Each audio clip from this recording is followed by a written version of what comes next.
घालून पहारा देत आहे। पाकिस्तानच्या कुरापती रोखण्यासाठी एलओसीवर वीर जवान नेहमी शस्त्रसज्ज असतात। आता बदलत्या काळानुसार अत्याधुनिक तंत्रज्ञानाची कासही भारतीय लष्कराने धरली आहे। पाहुयात स्वातंत्र्य दिनाच्या पार्श्वभूमीवर एबीपी माझाचा देशाच्या सीमेवरून हा एक्सक्लुझिव्ह रिपोर्ट।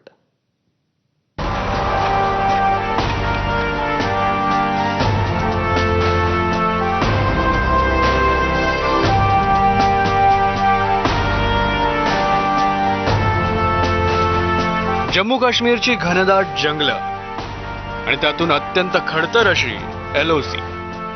भारतीय लष्कर जगातील सर्वात उंचीवर खडतर लढाई लढतं। रात्रंदिन आम्हा युद्धाचा प्रसंग ही म्हण एलओसी पाहिली की तंतोतंत पटते।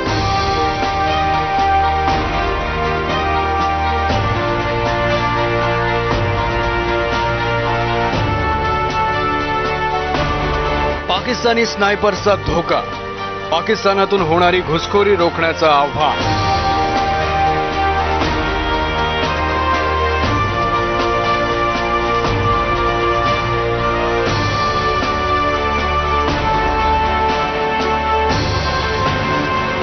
एबीपी माझानं एलओसी वरील या धोक्यांचा आढावा घेतला। एबीपी माझाची टीम थेट एलओसी वर दाखल झाली आणि आपल्या जवानांचं शौर्य याची देही याची डोळा पाहिला। घनदाट जंगलामध्ये एलओसी वर सुरू असलेली गस्त म्हणजे अक्षरशः दररोज मृत्यूशीच गाठ। पेट्रोलिंग पार्टी निघण्याआधी ड्रोनच्या माध्यमातून संपूर्ण परिसराची बारकाईनं पाहणी केली जाते। त्यानंतर ॲडव्हान्स टीम पाठवून मेटल डिटेक्टर आणि स्निफर डॉग्स यांच्या मदतीनं दहशतवाद्यांनी पेरलेल्या भूसुरुंगांचा शोध घेतला जातो। त्यानंतर लष्कराचं गस्ती पथक मार्गक्रमण करतं। अपनी बदली रणनीति के तहत आतंकी इन दिनों न केवल जंगलों में छुप रहे हैं बल्कि जंगलों में छिपकर सुरक्षा बलों को घात लगाकर हमला करते हैं, सुरक्षा बलों को निशाना बनाते हैं और फिर जंगलों की इस बनावट में कहीं छिप जाते हैं। तो ऐसे में भारतीय सेना ने भी अपनी रणनीति को बदला, दुश्मन को कैसे मार गिराना है इसकी भी यहां पर प्रैक्टिस हो रही है। आप देखिए सामने कि ये जंगल का इलाका है और यहां पर सुरक्षा बल जो है वो मूव कर रहे हैं और सामने आप देखिए टारगेट दिया गया है आतंकियों का और इन आतंकियों पर लगातार फायर हो रहा है। और इसी बीच में इसी फायरिंग की आड़ में जो है कुछ जो भारतीय सेना के जवान हैं वो किस तरह से क्रॉल कर ताकि दुश्मन की गोलियों की जद में ना आए, ऐसे में क्रॉल करके ये भारतीय सेना के वीर जवान यहां से निकलते हैं और दुश्मन को चारों तरफ से किस तरीके से घेरा जाता है। मात्र आता बदलत्या काळानुसार अत्याधुनिक तंत्रज्ञानाची कास भारतीय लष्करानं धरली आहे। ताफ्यात रोबोटिक म्यूल्सचा समावेश करण्यात आलाय।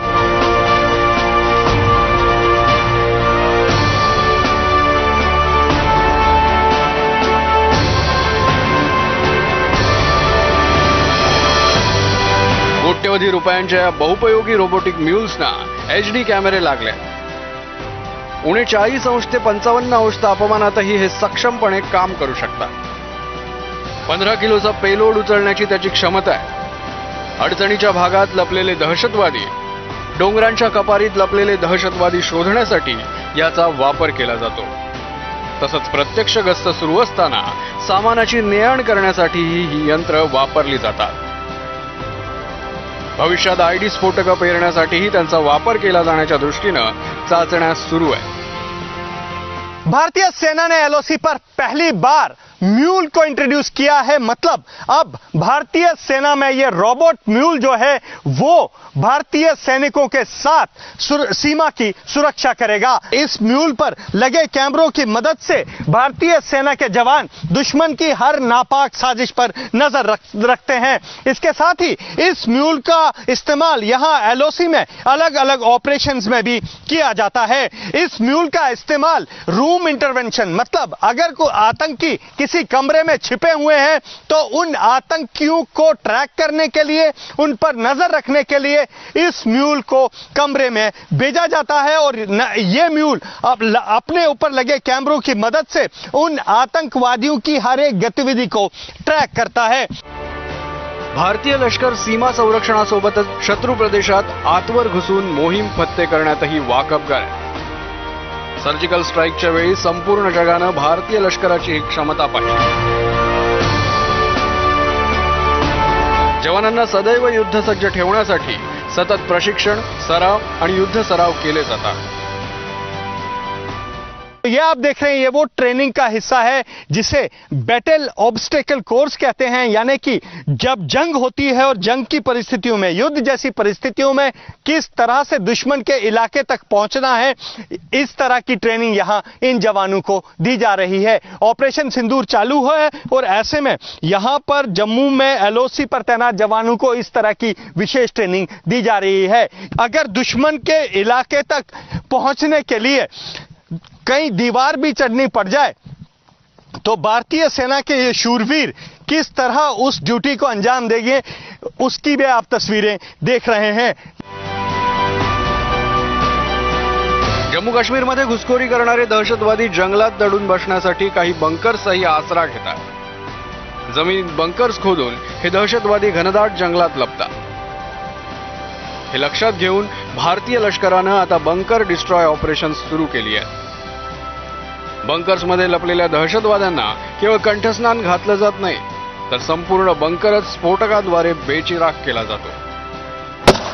जम्मू कश्मीर में जंगल आतंकियों का पनाहगाह बने हुए हैं और इन जंगलों में प्राकृतिक गुफाओं के साथ साथ बड़े बड़े पत्थर, बोल्डर या बड़े बड़े पेड़ आतंकियों के लिए किसी बंकर से कम नहीं है. और बहुत सारे मामलों में ऐसा भी हुआ है, बहुत सारे एनकाउंटर्स में ऐसा भी हुआ है जब आतंकी इन बंकरों का सहारा ले रहे हैं. लेकिन अब किस तरह से भारतीय सेना के जवान जंगल में मौजूद इन बंकरों को निस्त नाबूद कर रहे हैं, तस्वीरें आप एबीपी न्यूज पर देख रहे हैं. एकीकडे एलओसीवर गस्त राखत पाकिस्तानी कुरापती रोखण्यासोबतच दहशतवाद विरोधी अभियान हे आर्मीचं सर्वात मोठं उद्दिष्ट आहे.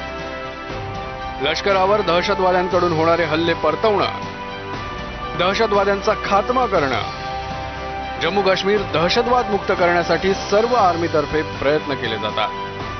त्यासाठी दहशतवाद्यांच्या बदलत्या रणनीतीनुसार लष्करालाही आपली रणनीती बदलावी लागते. दहशतवाद्यांच्या पुढे 2 पावलं जात विचार करावा लागतो. अब ऐसे में फायर एंड मूव की ड्रिल यहां पर की जा रही है. आप देखिए, ये एक जंगल का इलाका है और किस तरह से यहां पर आतंकियों को उनके अंजाम तक पहुंचाने के लिए किस तरह की यहां पर ये फायर एंड मूव ड्रिल की जा रही है. आप देख रहे हैं, ये एक भारतीय सेना का जवान है जो सामने दुश्मन के सामने जो है लगातार आप देख रहे हैं फायर कर रहा है, क्योंकि दुश्मन सामने छिपकर बैठा हुआ है. और यहां पर आप देखिए, जैसे ही इस भारतीय सेना के जवान ने फायरिंग की, एक जवान पीछे से इस जवान का कवर फायर बनकर आता है और लगातार आप देखिए ये जवान जो है किस तरह से मूव, टैक्टिकल मूव यहां पर कर रहा है ताकि उन आतंकियों को अंजाम तक पहुंचाया जाए.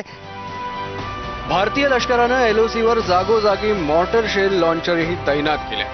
पाकिस्तान वारंवार युद्धबंदीचं उल्लंघन करत कोणत्याही क्षणी सीमेवर गोळीबार सुरू करतो.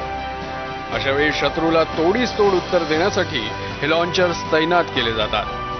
कॅमोफ्लाज केलेले हे लॉन्चर्स शत्रूच्या ड्रोन्स किंवा रडारनाही दिसत नाही. पाकिस्तान की हर नापाक गतिविधि पर नजर रखने के लिए भारतीय सेना अब तीसरी आंख का भी सहारा ले रही है. जी हां, मैं बात कर रहा हूं यूएवी की. मेरे पीछे जो तस्वीरों में आप यूएवी देख रहे हैं, ये जम्मू में भारत पाकिस्तान एलओसी पर तैनात किया गया है. इस यूएवी की खासियत यह है कि ये यूएवी 10 किलोमीटर की एरिया की, यानी कि 10 किलोमीटर रेंज की जो है उस पर सर्विलांस कर सकता है, मतलब निगरानी रख सकता है. और ये यूएवी जो है ये नाइट और डे विजन कैमरों से लैस है, मतलब दिन के साथ साथ आप इस यूएवी से रात में भी चौकीदारी करवा सकते हैं, निगरानी करवा सकते हैं. जम्मू काश्मीरमध्ये भारतीय लष्कराच्या ताफ्यांवर हल्ल्याच्या घटना अनेकदा घडल्या. त्यामुळे आता ताफ्यांच्या वाहतुकीच्या नियमांमध्येही लष्करानं बदल केले. पूर्वी रोड ओपनिंग पार्टी म्हणून ताफ्याच्या पुढे जिप्सी असे, मात्र आता ताफ्यांच्या पुढे ऑल टेरेन व्हेइकल्स तैनात असतात. त्यात तैनात कमांडो कोणत्याही हल्ल्याला काही सेकंदात निष्प्रभ करण्यासाठी प्रशिक्षित असतात. ड्रोन्सचा मोठ्या प्रमाणात वापर भारतीय लष्करानं सुरू केला.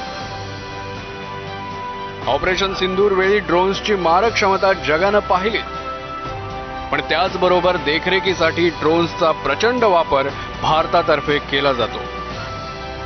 शत्रूनं पेरलेल्या स्फोटकांना नष्ट करण्यापासून ते फॉरवर्ड पोस्टवर अत्यंत बिकट परिस्थितीत सामान आणि साहित्य पोहोचवण्याची ही क्षमता या ड्रोन्सची असते. मैं इस समय जम्मू में भारत पाकिस्तान एलओसी पर हूं और पहले ड्रोन की तस्वीरें, एक्सक्लूसिव तस्वीरें जो एबीपी न्यूज पर आपको दिखाने जा रहा हूं, ये सर्वेलेंस ड्रोन है. इस सर्वेलेंस ड्रोन को पहली बार यहां एलओसी पर तैनात किया गया है. इस सर्वेलेंस ड्रोन की खासियत यह है कि यह 500 मीटर की हाइट से या ग्रेनेड या विस्फोटक दुश्मन पर डालकर उसे तबाह कर सकता है. इस ड्रोन से आप विस्फोटक या ग्रेनेड दोनों का इस्तेमाल कर सकते हैं और यह 1 घंटे तक उड़ने की क्षमता रखता है. अब दुश्मनों का काल यह ड्रोन बन रहा है, क्योंकि अब तीसरी आंख से न केवल दुश्मन की हरकत पर नजर रखी जाएगी, बल्कि अगर कोई दुश्मन भारतीय सीमा में आने का दुस्साहस करता है तो उसकी कब्र वहीं बनाई जाएगी. मात्र दुसरीकडे पाकिस्ताननेही मोठ्या प्रमाणात ड्रोन्सचा वापर सुरू केलाय. त्यामुळे भारतानं आता ड्रोन डिटेक्शन सिस्टीमचाही वापर सुरू केलाय. आप अपने टीवी स्क्रीन पर जिस उपकरण की तस्वीरें देख रहे हैं, ये दरअसल MPCDS है, मतलब man portable counter drone system. Pakistan Jammu Kashmir में लगातार सीमा पार से ड्रोन की साजिशों को अंजाम दे रहा है और ड्रोन से न केवल यहां हथियार बल्कि गोला बारूद और नशे के साथ साथ कई मौकों पर यहां अपने समर्थकों के लिए पैसे भी बेचता है. तो ऐसे में इस ड्रोन से निपटने के लिए भारतीय सेना ने एलओसी पर MPCDS तैनात किए हैं. बता दूं, ये सिस्टम जो है दूसरे डिटेक्शन सिस्टम से जुड़ा हुआ है जो ठीक मेरे पीछे है. ये दरअसल ये सिस्टम जो है ये दुश्मन के किसी भी ड्रोन को 2 किलोमीटर के दायरे में डिटेक्ट करने की क्षमता रखता है. मतलब अगर लाइन ऑफ कंट्रोल पर पाकिस्तान ने ड्रोन वाली साजिश रची तो ये सिस्टम उस ड्रोन का पता लगाएगा और इसमें लगे सिस्टम से तुरंत ही उस ड्रोन की जानकारी जो है MPCDS तक चली जाएगी और वो MPCDS उसे जाम कर देगा. एलओसीवर भारतीय लष्कर नेहमीच युद्धसज्ज असतं. मात्र आता ऑपरेशन सिंदूर नंतर या तयारीत दुपटी तिपटीने वाढ झाली आहे. कोणत्याही स्थितीत थेट सामना करून यश संपादन करण्याची क्षमता भारताची आहे. भारताची कुरापत काढण्याचा प्रयत्न करणाऱ्या शत्रू राष्ट्राची आता खैर नाही हा